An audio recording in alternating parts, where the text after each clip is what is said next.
Heidi ho, neighborinos.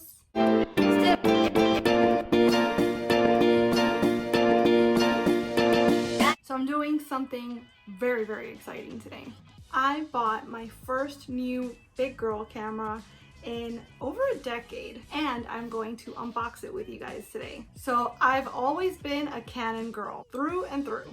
I took my first photography class in 2007 when I was still in college. Yikes. And if you've watched my Random Facts About Me video, I'll post a link up here in case you haven't. You might know that for a few years I had my own photography business. I did mostly models and actresses, glamour photography, nude art photography. That was kind of my realm. And I did do a wedding once, never again. But because it was mostly portraiture, what I used was my beauty here, which I somehow never named, but I've had this camera for I think 12 years now, and this is a Canon 5D Mark II. And from what I'm told, even with all the leaps in photography technology that there's been in the last 12 years or so, this is still a pretty good camera to have. I rarely use it anymore because I rarely have the opportunity to do portraits. My absolute favorite piece of equipment that I've ever owned and that I am constantly using as often as I use the camera, right, is this lens right here. And this is a Canon image stabilizing lens. It is a 1.4 lens, which is really, really, really high quality. And this one in particular is a 24-105, which means I could pull it back really, really wide to get far out shots, or I can come in really, really close and get tighter shots easily with the same lens without sacrificing the quality of the shot. This lens I think might have cost me more than the camera. And as far as my favorite prime lens, I have it right now on my film camera, which this is a Canon Rebel T2. This was actually my very first camera when I started really getting into photography, and we learned to shoot on film and develop our own film, etc. So film it is. But this lens is great for portraiture, and it's not cheap, but it's not super, super, super expensive. So if you're kind of in the not quite novice, but like getting up there in photography, I really recommend this lens. This is a Canon EF 85mm, which is really, really flattering for portraiture, and it's a 1.8. So it's still really nice aperture, really nice quality pictures. It's not gonna be grainy, it's gonna give you a nice bokeh in the background. Really, really like this lens. Why am I showing you all my old equipment? Well, because I'm really, really hopeful that these lenses will work with this new camera. And I know that the 5D Mark II is capable of doing video, but I've never used it for it. And there's a few reasons for that. Most notably, I can't see myself in the camera, so there's only a screen in the back and then the viewfinder. I would be sitting in front of the camera, so it would be an extra few steps to make sure that when I sit down, I would still be in focus if I were to use the 5D Mark II. Also, the frame rate and the quality of the video is not going to be as good as a newer camera would be, because it wasn't built for video, and that's not why I bought it. I bought it for photos, and for photos it is amazing. But all that being said, let's open up our box and see what actually is in here. Haven't opened up a new camera box in a long time. I actually bought the 5D Mark II used over a decade ago, so that goes to show you just how long it's been since I've bought a new camera. So we have the warranty info, we have the manual, our little registration card, very important. Gonna put that all aside. Let's open the actual box here. So we have a charger, we have a battery, both very important. I'm gonna need to get a couple more of these at some point. We have our strap, which is probably like my 12th of these, and the camera. I ended up just getting the body because I don't need another kit lens.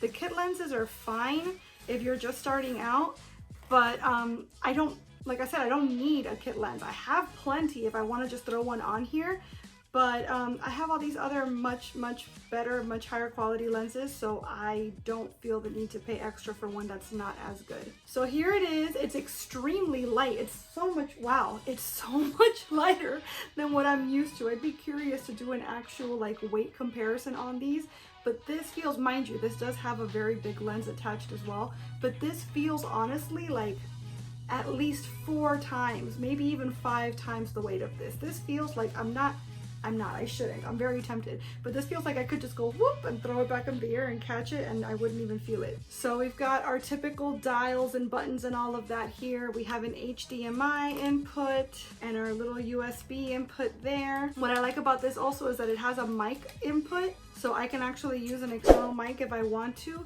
The other camera I've been using, which is a point and shoot Canon, it's a 5X740. That one does not have a mic input, and that's something that I didn't know when I bought it, and I wish I had because that would have been a deal breaker for me. So up until now, I've been doing fine without an external mic, but if I wanted to use one, it's nice to know that I have that option now with this. And by the way, in case I haven't mentioned it, this is a Rumbl SL3. Canon Rebels, man, that's where it's at. So obviously it's got this cap on it here because it doesn't have a lens on it. It does have a hot shoe here so that I can put an external flash, which I think all of them, yeah, all the Canons that I own do. And I do have an external flash as well, but I don't feel the need to use it for video because I have my light set up here for that. Something else I really like about this, on top of the fact that it has 4K and it has a better frame rate for video than the 5D Mark II, is that it has this little flip out window here so I could go boop, and now I can watch myself while I record so I know for sure that I'm in focus. Very, very important for me as far as video is concerned. So let's take it for a ride. I'm gonna open up the little battery hatch here. Gonna put the battery in. This is a very big battery too, much bigger than I'm used to. Actually, I'm probably talking smack. This is about as big, if not slightly smaller maybe, than the one that comes on the 5D Mark II. Okay, so I've got the battery in. Let me actually, the real test. Let's see if one of these lenses, let's see about my big guy here, if these lenses, my ultrasonic, if it'll fit on the new Rumbl. While we're at it, let's see if this lens cover will fit on the 5D Mark II. It will, so that's good because I can interchange them and not worry about leaving the 5D open.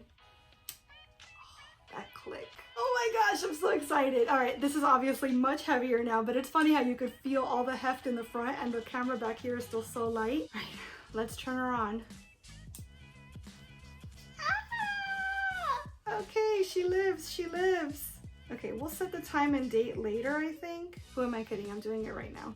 Something else I forgot, which is quite important, is this does take an SD card. The 5D Mark II takes CF cards, the compact flash, and that's kind of a dead technology now. So that also makes it a little harder to use. All right, so we have a card now. Very, very exciting. Ah! Okay, I wanna make sure that the lens is on autofocus, and now we're gonna do a real test. So obviously it's going to be different angles, but this that I'm using to record right now is actually my iPhone XS, I think, whatever the big one is. So this is my iPhone, and this is the new Rumbl SL3. So it's the same lighting, well, the same light source, although the ring light is around the phone and then the ring light is just lighting me off camera here. But I can already see differences in the color. Of course, I can see differences in like the richness of the focus and how the background is kind of like, oh my gosh, I love it so much. I'm so excited to be shooting with a proper camera now. So yeah, so far so good. I'm not even sure where to look anymore.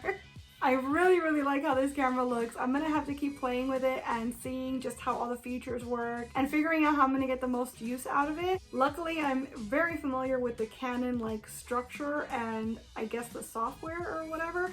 Although again, to be fair, it's been a really long time, like I've mentioned, since I've bought anything new from Canon. And I know that the way that technology moves, I probably have a pretty steep learning curve ahead of me.